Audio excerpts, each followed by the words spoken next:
सबसे टफ यही संशोधन होता है। पता चला संशोधन कर दिया कि चुनाव नहीं होगा, अब लोकसभा का कार्यकाल 5 साल की जगह 50 साल होगा। सोशल मीडिया से कुछ हुआ, बहुत सारी चेंजिंग हुई है, लेकिन एक फायदा ये हुआ है कि सबसे खतरनाक जो संशोधन होता है वो 2/3 बहुमत यानी 66% प्लस आधा से अधिक स्टेट वो भी सहमत होने चाहिए। तो ये तो संशोधन में पूरा हालत खराब हो जाएगा सरकार का। सोचिए ना, एक तो सरकार के पास 2/3 बहुमत लाने के लिए विपक्ष का भी साथ लेना पड़ता है। इतना भयंकर बहुमत किसी को नहीं मिलता है देश में। तो ऐसा संशोधन जो 2/3 बहुमत से होगा, किससे होगा? 2/3। एगो तो 2/3 ले आने में हालत खराब हो जाएगा, 2/3 लाने में क्या हो जाएगा? हालत खराब होगा, विपक्ष का साथ लेना पड़ेगा। और अगर पास हो गया ना तो भारत में कितने राज्य? 28 का आधा 14, लेकिन आधा से एगो ज्यादा, यानी 15 राज्य अपने विधानसभा से पास करे। कहां से पास करे? विधान, मुख्यमंत्री की अनुमति नहीं, विधानसभा। हालांकि मुख्यमंत्री रेडी तो विधानसभा रेडी। रीजन क्या है कि विधानसभा का लीडर कौन होता है? मुख्यमंत्री। उसका बहुमत है तभी तो सरकार बनाया है। सबसे टफ यही संशोधन होता है। तो इसमें वैसे ही संशोधन को रखा जाता है जो पूरे देश को इफेक्ट डाले। जैसे राष्ट्रपति के निर्वाचन में सुधार। राष्ट्रपति के निर्वाचन में लोकसभा भाग लेती है, राज्यसभा भाग लेती है, राज्यों की विधानसभा भाग लेती है।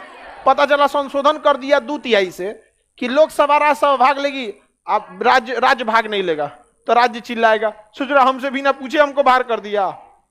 तो अगर राष्ट्रपति की निर्वाचन प्रणाली में सुधार करना है तो किसे होगा? 2/3। किसे? 2/3 प्लस आधे से अधिक।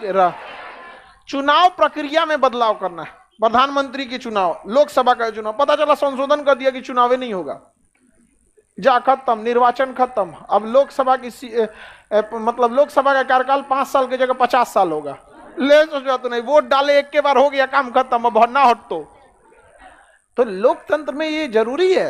और लोकतंत्र में नेता लोग थोड़ा सा सावधान रहते हैं लोग, केवल इसीलिए कि 5 साल बाद आपको आना है। सोशल मीडिया से कुछ हुआ, बहुत सारी चेंजिंग हुई है, लेकिन एक फायदा ये हुआ है कि नेता लोग जो धौंस दिखाते थे ना, अब नहीं दिखा रहे हैं। आप अब 4 को सुनाइएगा तो हाँ ठीक है, इशारा करते थे हटाओ रे एक राष्ट्रपति के निर्वाचन या देश के निर्वाचन संबंधी अगर चेंजिंग करना है तो 2/3 पर आधे से अधिक रहा, या कोई ऐसा संशोधन कर रहे हैं जिसमें स्टेट गवर्नमेंट भी क्या हो रही है? प्रभावित हो रही है। तो स्टेट से पूछना पड़ेगा कि नहीं पूछना पड़ेगा? स्टेट से भी पूछना पड़ेगा। स्टेट से जब पूछना पड़ेगा तो यही वाला संशोधन, जैसे टैक्स, जीएसटी। क्या है? जीएसटी। अब जीएसटी में क्या है कि उसमें राज्य सरकार को भी जीएसटी लेना है, केंद्र सरकार को भी लेना है। तो आप ऐसा संशोधन कीजिएगा, आई तो संशोधन नहीं, उसको छोड़ दीजिए, 2/3 बहुमत से पास कर दीजिएगा जीएसटी। नहीं, क्योंकि जीएसटी में स्टेट गवर्नमेंट भी आते हैं, एसजीएसटी भी लगता है और सीजीएसटी भी लगता है। तो जब कभी राज्यों का हित प्रभावित हो तो भी हमें कौन सा संशोधन करना पड़ता है? 2/3 प्लस आधे से अधिक राज्य, आधे से अधिक। तो सबसे टफ संशोधन कौन सा होता है? 2/3 प्लस आधे से अधिक राज्य, 2/3 प्लस आधे से अधिक राज्य के सहमति से होने वाला संशोधन। किसी को कोई दिक्कत? हाँ, स्टेट अपने यहाँ साधारण बहुमत से करेगा। 2/3 से जब ये कर देता है तो स्टेट अपने यहाँ क्या करेगा? साधारण बहुमत। बस स्टेट की अनुमति ही लेनी है, तो अनुमति के लिए साधारण बहुमत से स्टेट कर दे। समझ में आ गया कि नहीं आ गया?